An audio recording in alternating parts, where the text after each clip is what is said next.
ठेवायचंय. 2019चा cut off बघितला त्यावेळेस पोस्ट कमी होत्या, किंवा 2021चा कट ऑफ बघितला किंवा 2022चा कट ऑफ बघितला. आता ह्यावेळेस जर आपण असणाऱ्या व्हॅकन्सीज किंवा असणाऱ्या पोस्ट बघितल्या तर ह्या कमी होत्या ऍज कम्पेअर टू 2023. कारण 2023 ला जेवढ्या तुम्हाला पोस्ट आहेत किंवा जेवढ्या तुमच्या व्हॅकन्सीज आहेत, या व्हॅकन्सीजच्या तुलनेत 19-21 आणि 22 या तीनही वर्षी व्हॅकन्सीजचं प्रमाण कमी होतं.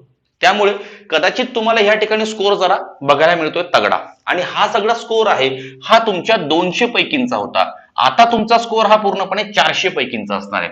राईट, 2023 ला जो तुमचा कट ऑफ येणार आहे हा 400 पैकी येणार आहे.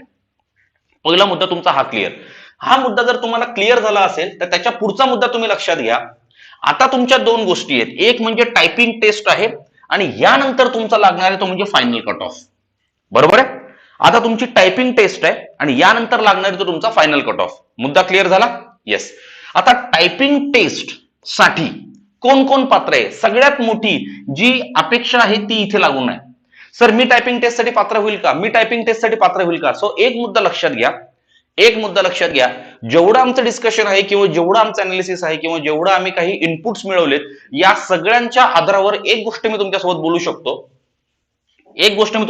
शकतो, की साधारणतः 120 प्लस वाले जे आहेत हे पात्र असतील. राईट, 120 प्लस वाले जे आहेत ते सगळे तुमची पात्र असणार आहेत. आणि मग याच्यामध्ये साधारणतः ओपन, मग ओबीसीला एक साधारणतः 5चा डिफरन्स कमी करून घ्या.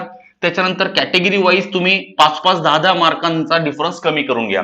पण हे सगळे विद्यार्थी असतील जे तुमच्या टायपिंगला तुम्ही पात्र होणार आहेत.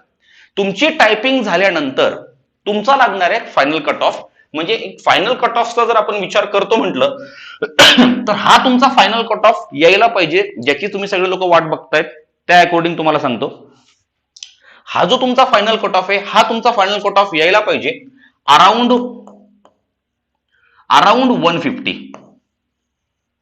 हा तुमचा फायनल कट ऑफ यायला पाहिजे. +-10 पकडून चला.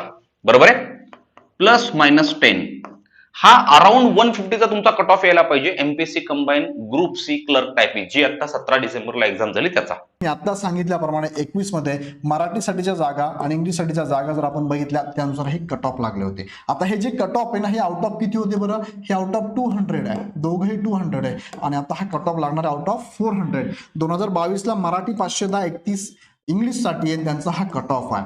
मग त्यानुसार इथे जर आपण गेलो, आता बघा जागेचा जर विचार केला, जागा जर बघितल्या आपण ह्या, तर याच्यात जवळपास मी असं सांगेल तुम्हाला, ह्या दोघांच्या तुलनेत ह्या जागा जर बघितल्या तर म्हणायला हरकत नाहीये, जवळपास ह्या जागा 10 पट किंवा 15 पट आहे.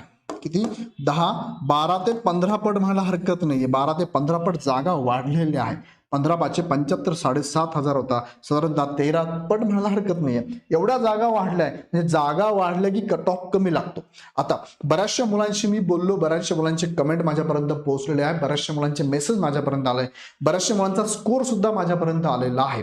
पण ढोबळमाने हे सगळे फॅक्टर जर लक्षात घेतले तर 2023चा हा लिपिक साठीचा जो कट ऑफ आहे हा किती जाऊ शकतो? लिपिक साठीचा कट ऑफ जर आपण लक्षात घेतला तर तो माझ्या अंदाजाने तो जाऊ शकतो 120 मार्कांपर्यंत. 120च्या अराउंड राहू शकतो. मी अराउंड शब्द पण इथे टाकतो, अराउंड राहू शकतो. तरी पण नाही म्हटलं तरी एक साधारणतः तुम्ही असं म्हणू शकता +-5 मार्क तुम्ही इथे कन्सिडर करू शकता. म्हणजे 120चा कट ऑफ आउट ऑफ 400. 120 हा सेफ स्कोर आहे. 120 किंवा 120 पेक्षा जास्त मार्क असणाऱ्या विद्यार्थ्यांनी तयारीला लागा. स्किल टेस्टची तयारी करायची. स्किल टेस्ट कशी असते याच्याबद्दलचा सेपरेट व्हिडिओ माझा लवकरच येणार आहे, तो व्हिडिओ व्यवस्थित बघा आणि स्किल टेस्टची तयारी चालू ठेवा. आता हा ओपनचा मी तुम्हाला सांगितलाय ओपनचा कट ऑफ. यानुसार तुम्ही इतर कॅटेगरीचे कट ऑफ इथे लक्षात घेऊ शकता. इतर कॅटेगरीचे कट ऑफ तुम्हाला इथे अजून कमी जाणार आहे कॅटेगरीनुसार. प्रत्येक ओबीसी जर बघितला याच्या जवळपास 115 पर्यंत आहे. SC ST बघितलं तर अजून खाली येऊ शकतो कट ऑफ, म्हणजे 100च्या अराउंड पण जाऊ शकतो. त्यानंतर जे प्रकल्पग्रस्त, भूकंपग्रस्त इतर कॅटेगरीतून समांतर आरक्षणात ते 90+ पण जाऊ शकतात. बघा मेन मी सांगितलंय 120 हा ओपनचा, त्याच्या अराउंड इतर कॅटेगरीचे उमेदवार असू शकतात. म्हणजे 80, 90, 100 ह्या रेंजमध्ये सुद्धा इतर कॅटेगरीनुसार समांतर आरक्षणानुसार कट ऑफ हा जाण्याचे 100% चान्सेस आहेत. सो जागा खूप जास्त आहे. पेपर पण जर बघितला तर बऱ्या अंशी मीडियम लेवलचा होता, फार डिफिकल्ट पण नाही, फार सोपा नाही, दोन्ही पेपर म्हणून तुम्हाला एक ॲव्हरेज सांगतोय. सो नक्कीच हा कट ऑफ जाऊ शकतो साधारणतः 120च्या आसपास ओपनचा. सो त्या अनुषंगाने